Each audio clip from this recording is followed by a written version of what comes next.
everyone. My name is Dr. Kwoti with Sinel Specialist Hospital, and today we'll be having a very interesting discussion. And I have a very important guest at Sinel Specialist Hospital with which we'll be engaging this conversation.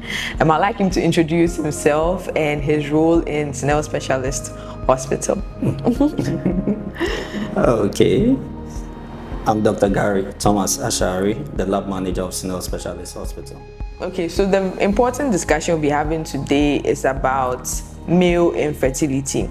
Now, Sinel being one of the leading hospitals in fertility and being a fertility center, I'm sure, Dr. Gary, you've collected quite a bit of data related to fertility.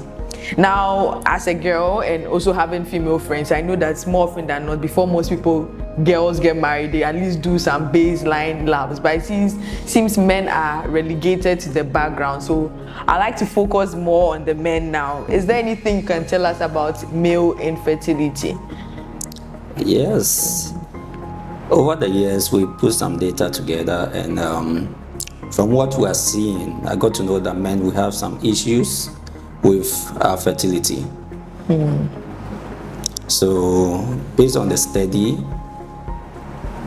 we have a problem which is related to most of the environmental factor in our lifestyle, our work, the kind of work that we do also can contribute to our fertility issues. Okay, that's interesting. It's nice to know that men also have problems.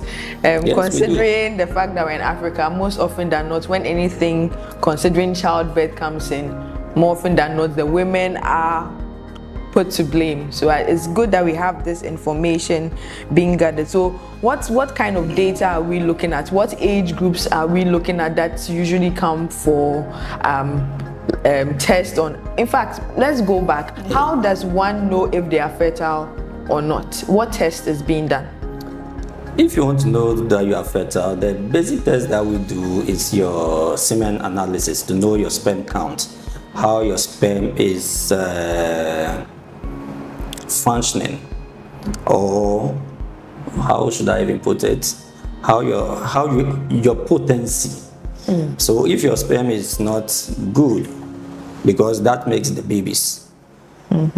So if your sperm cells are not good, you cannot impregnate a woman. And as I said earlier on, or in the research, I stated that if you've been with your partner for a year and there's no conception, you have to check yourself.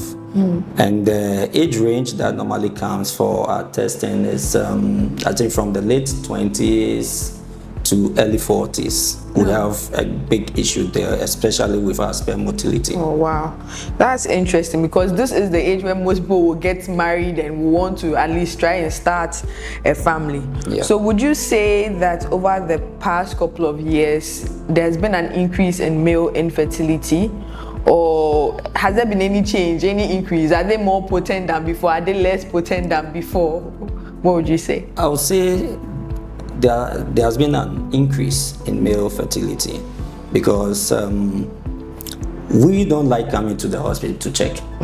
Until our wife will get married and our wives will come to the hospital, they do their fertility assessment, and we have to bring in the men to do their tests. So based on that, that's why we get to know that no, the men will also have issues. Okay, that's interesting.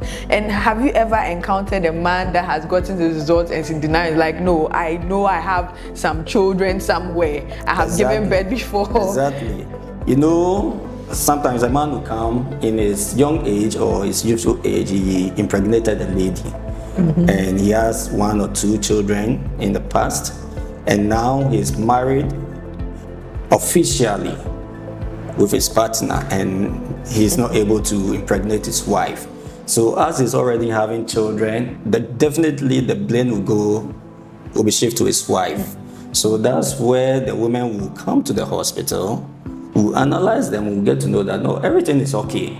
Then The gynae specialist or the urologist will say, then let your husband come in. Let's check his semen and see whether he is also okay, and he will take it up from there. Oh, okay, that's interesting. So, do you think this lab is something that men take up readily, or do you think there's some sort of resistance before they come and do such a test?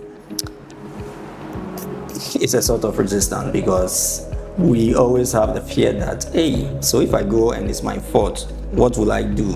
And also there's a stigma attached to it. And you know, men, we are also proud of ourselves when it comes to these fertility issues. It's very difficult getting the men to come in. Actually, it's very difficult. You have to schedule, they default, and a whole lot. Men don't normally come until it's very pressing before they will come in to do their labs. Okay, so I know that, well, most men, once they think they have an ejaculation, they'll assume that, okay, then I am fertile. What do you have to say to men like this? Because what can you tell them? Yes, you can ejaculate, but all that you've ejaculated is liquid water. There's nothing in it. There's nothing in it. That's why we call it zero sperm count or azoospermia. Oh. There's no sperm cells. So you can ejaculate, but there wouldn't be any sperm cells in it. Okay, so it's not about how long you're able to sustain a manhood or how many times you can go. At all. It is the quality of the sperm. Wow, that's very interesting. Oh, okay. You can ejaculate 5-10 males, and if there's nothing in it, you cannot impregnate a woman unless you seek for you see your urologist for a checkup and see for any, if we have to do any further management, then we go ahead and do it. Okay. So would you advise that a semen analysis is one that men should routinely do, or prior before they go into a family, or is there any time that someone should say, okay, I think I should go and have a semen analysis? I would say if you are ready to be a father, you should do your background check on yourself before you even go and worry someone's daughter. At least you have to know your status, whether you are fertile or not, whether you can impregnate a woman or not. It's not about ejaculating. No, okay. That's interesting. And I mean, with the semen analysis, is there anything they are supposed to know before coming to do the test? Are there any prerequisites before such a test is done, or I can just walk in and say, okay, I want a semen analysis? Is there anything that has to be done prior to this test? Yes, you can walk in to any lab, any fertility center that does it, and say you want to do a semen analysis test to know yourself, not any doctor sending it. You want to know for yourself. You can do that. And when you come to the lab too, we have to give you certain instructions, days of abstinence. There are people that come, it's been years that they've had sex. And will you also reject them? If it's for diagnosis purposes, you reject them, you tell them to follow their days of abstinence so that they'll go and prepare and come back. And you also educate them on their lifestyle, no smoking, no drinking, you have to eat healthy, take enough of water prior to the test. If it happens like that, sometimes if it's not anything emergency, you can give them up to 3 months to go home and prepare. Oh, okay. Because alcohol affects the sperm. Oh, really? Yes. Obesity also. Your weight can also affect your fertility. And you know, if the women come, we tell them that if you're obese, you have to go and work on your weight, blah, blah, blah. It's the same as the men. If you are obese, you should go and work on your weight. You have to exercise, stop drinking alcohol, excessive alcohol intake, and eat very well. Okay. So with these recommendations that you are mentioning, would you say that it is possible for male infertility to be reversed? Have you ever done a test in someone that may have had very low sperm count and subsequently it has been changed because they've had some lifestyle changes or they have seen their urologist? Exactly, it can easily be reversed based on the lifestyle, and if they've seen their urologist and the medications that they will give them, it can be reversed. Okay. Have you also seen any link between persons with prostate issues and infertility? Is there any link so far based on the study that you have done? Yes. The prostate produces helps in the sperm production. So if you have issues with your prostate, definitely your sperm production will be impaired. Okay. So we also have to check our prostate as well.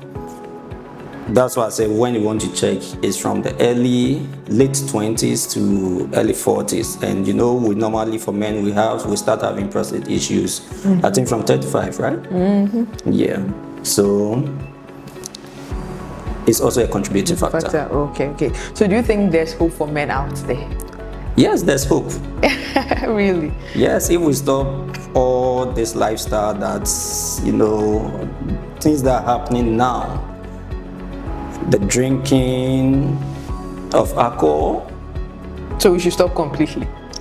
I would not say we should stop completely, but you have to limit it. That's why I said moderation. Excessive taking of alcohol.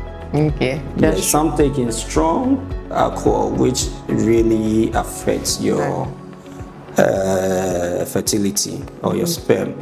And also, nowadays men takes in some medication to help them last for long. They want to show that they are men, so they are taking all type of all things. These things are contributing factors. So if we are able to stop all this, live a good and healthy lifestyle, this is going to help us a lot. So we mentioned that you had a study being done. Like I mentioned, because here is a SNEL, it's a fertility center, I'm sure you were able to gather quite a number of men to gather this data. Like how many people are we looking at? Over the years, I just put this data together from 2025, 2024, and early 2026. Okay. And I had about 206 men coming in. Okay. And that's a good number. Yes. Yeah. And out of this 206, we had 40.3% of the men having their normal sperm count. Okay. Everything was normal. They are good to go. They don't have any issues. But there's still less than 50% of men. Yes. Wow. Okay. And 123 out of the 206 had abnormal semen parameters. Some, that's 59.7%. And some were issues with their motility. And if you have issues with your motility, that means your sperm cannot swim to meet the eggs for it to be fertilized. Okay. That's the main thing that we normally observe. Oh. Secondly, we go through the morphology, how the sperm, the shape of the sperm. It has to have a head, a midsection, and a tail. So if you are observing under the microscope and you don't see any of this, you can see the head, but you cannot see the tail.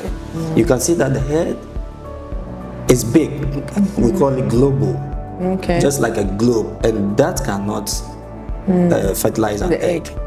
You should have a normal morphology and a normal motility. So if you have less than 30%, we have to put you on medication. Less than 30% motility, we have to put you on medication for it to boost your count and the speed of the sperm. Okay, then that's good information. That's great to know. So that means at least men should also try and at least get to see their urologist, to have, a full thorough examination too as well, to make sure that they're also in tip-top shape to be able to get their wives or their partners pregnant. Yes. So as their wives are seeing the gynae specialist, I will advise that the men should also see the urologist. That's why we have one here. Oh, okay. You see, so we should take the advantage to see our urologist all the time and find out whether we are fine. Thank you so much, Dr. Gary. Thank you for your time. Okay, so thank you so much for your time, and this has been quite an insightful discussion with Dr. Gary.